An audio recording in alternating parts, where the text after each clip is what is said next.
Welcome to Mythical Seas, where we delve into the fascinating world of mermaids and their counterparts across cultures.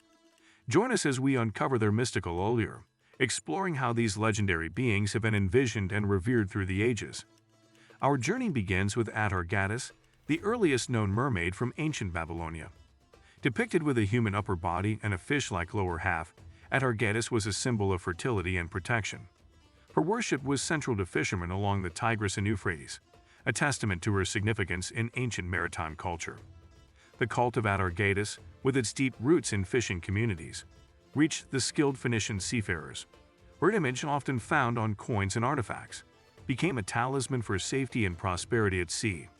This widespread worship illustrates the mermaid's enduring connection to seafaring and commerce. In Greek mythology, sirens were initially conceived as birdwomen, with their origins possibly linked to the ancient Near Eastern deity Asherah. Early Greek art, such as that found in the 8th century BC pottery, depicts them with bird bodies and human heads, often playing musical instruments. These mythical creatures were said to reside on the islands of Surinam Scopuli, as described in Homer's Odyssey. Their songs were irresistibly sweet yet deadly, luring sailors to their doom as a representation of the dangerous allure of the unknown. By the time of the Roman Empire, the depiction of sirens had undergone a significant transformation. Roman mosaics and sculptures from places like Pompeii portray sirens with fish tails, aligning more closely with our modern conception of mermaids. In Scottish folklore, selkies are mythical beings capable of transforming from seals into humans. These transformations often occur along the rugged coastlines of the Orkney and Shetland Islands. According to the legends, selkies shed their seal skins to reveal their human form beneath. These skins are precious to them, as losing one would prevent them from returning to their seal form. The tales often involve selkies becoming romantically entangled with humans, leading to poignant stories of love, loss, and longing, reflective of the often harsh and lonely life of islanders. Irish folklore, on the other hand, tells of the Merrows from the Gaelic Muruch, which means sea singer or siren. Merrows are unique in their appearance, with green hair and green fishtails, often seen along the coasts of counties like Kerry and Clare. They are known to be benevolent, possessing enchanted items like the Coeline Truth, a cap that enables them to dive beneath the waves. When a Merrow loses this cap, they cannot return to their underwater realm. Both selkies and Merrows are thought to live in undersea kingdoms, in beautiful, opulent palaces. However, their interactions with humans are marked by a sense of tragedy, as they are often torn between their love for humans and their inherent call to the sea. In European folklore, Melusine's appearance varied intriguingly across stories. Typically, she was portrayed as a breathtaking woman with the lower body of a fish or serpent. In some tales, she had two tails, and in others, her form was more serpent-like. Her upper half was consistently depicted as stunningly beautiful, often with pale skin and long flowing hair. The most renowned legend of Melusine, particularly in French folklore, describes her as a cursed noblewoman. Every Saturday, she transformed into her half-serpent form to bathe. This routine was a closely guarded secret until her husband, Raymond de Poitou, driven by rumors and curiosity, broke his promise and spied on her. Discovering her in her true form, Raymond's betrayal not only shattered their marriage but also triggered Melusine's curse, causing her to become a dragon and fly away. Her legend is particularly strong in France, where she is linked to the noble family of Lusignan. It is said that Melusine herself was the founder of this lineage, with the castle of Lusignan in Poitou being her legendary home. Her image, often depicted on family crests and castle walls, symbolized protection and maternal care, despite the tragic elements of her story. Undines, originating from German and Scandinavian mythology, are ethereal water nymphs associated with bodies of water. In these cultures, they are often depicted as beautiful women with captivating features. Their long, flowing hair, a prominent aspect of their appearance, is said to be brushed by the water's edge, symbolizing their deep connection to their aquatic environment.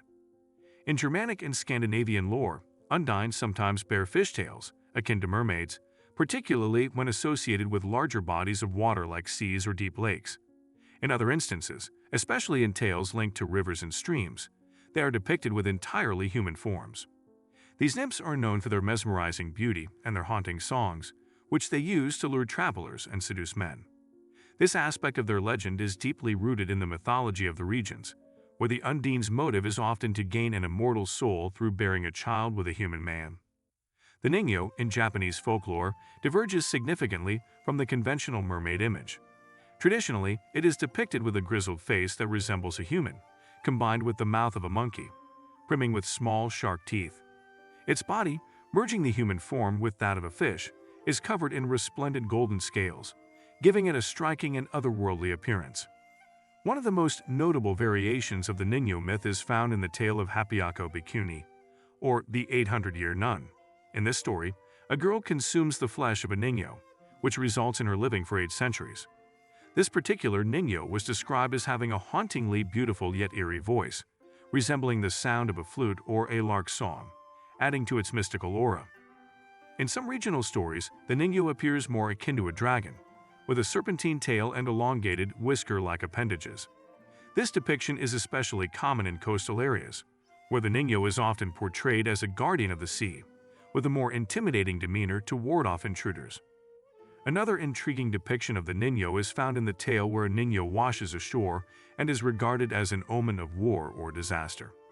In these stories, the Ningyo's appearance is more foreboding, with a solemn expression and a gaze that seems to convey a warning, reflecting the belief in its prophetic powers.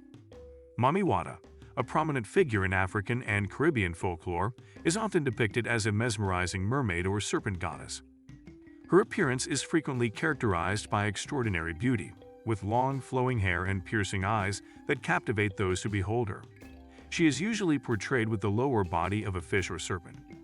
In various African traditions, Mami Wata is often depicted holding a mirror and a comb, tools that emphasize her vanity and power. Her mirror signifies her ability to reflect the truth and reveal hidden secrets, while the comb represents her control over the tides and waters. This depiction highlights her as a guardian of wealth and keeper of profound spiritual knowledge. In Caribbean lore, Mami Wata is sometimes associated with specific water bodies, like rivers or the sea, and her appearance can shift accordingly. In riverine myths, she is often depicted as more nurturing and benevolent, while sea-based legends paint her as more capricious and formidable, reflecting the unpredictable nature of the ocean. One notable legend from Nigeria describes Mami Wata as a healer and provider, who bestows riches and healing powers to those she favors.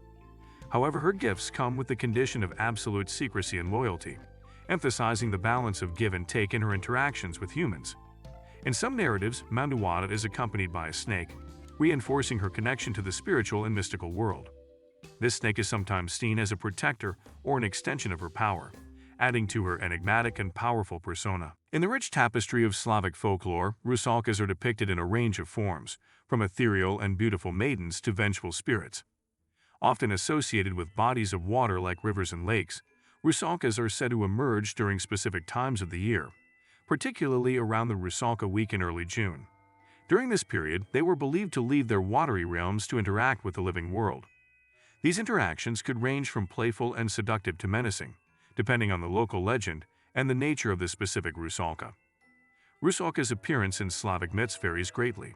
In some regions, they are described as having long flowing hair, pale skin, and an otherworldly beauty that captivates and lures men. In other tales, particularly those with a darker tone, rusalkas appear as ghostly figures with a more fearsome demeanor, seeking revenge for wrongs they suffered in life. In Russian mythology, the concept of rusalkas takes on a more tragic and somber note.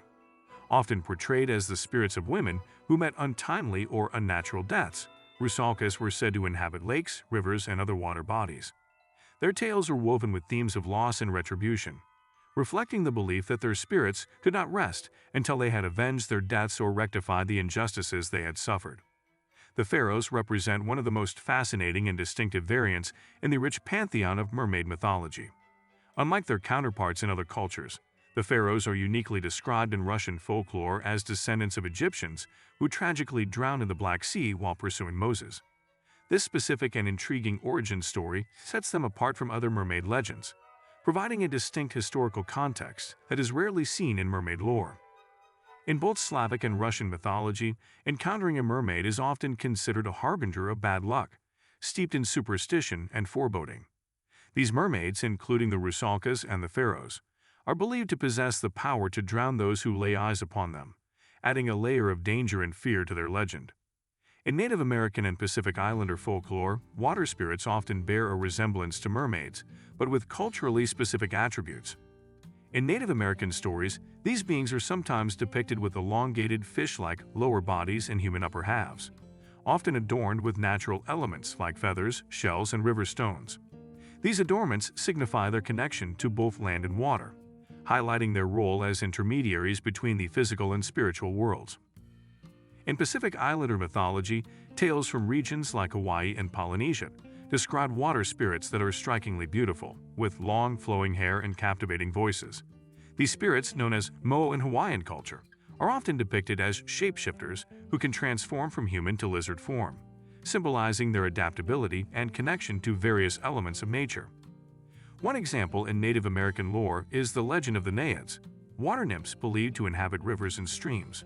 They are often portrayed as benevolent protectors of their waters, ensuring the purity and flow of the rivers. Their appearance is said to be ethereal, with translucent skin that glimmers like the water's surface. Conversely, in some Pacific Islander stories, water spirits take on more ominous roles. For instance, the Kapu Kite of Hawaiian lore are considered guardians of certain areas of the ocean, and their appearance is more intimidating, often depicted with piercing eyes and a commanding presence to ward off intruders from sacred waters.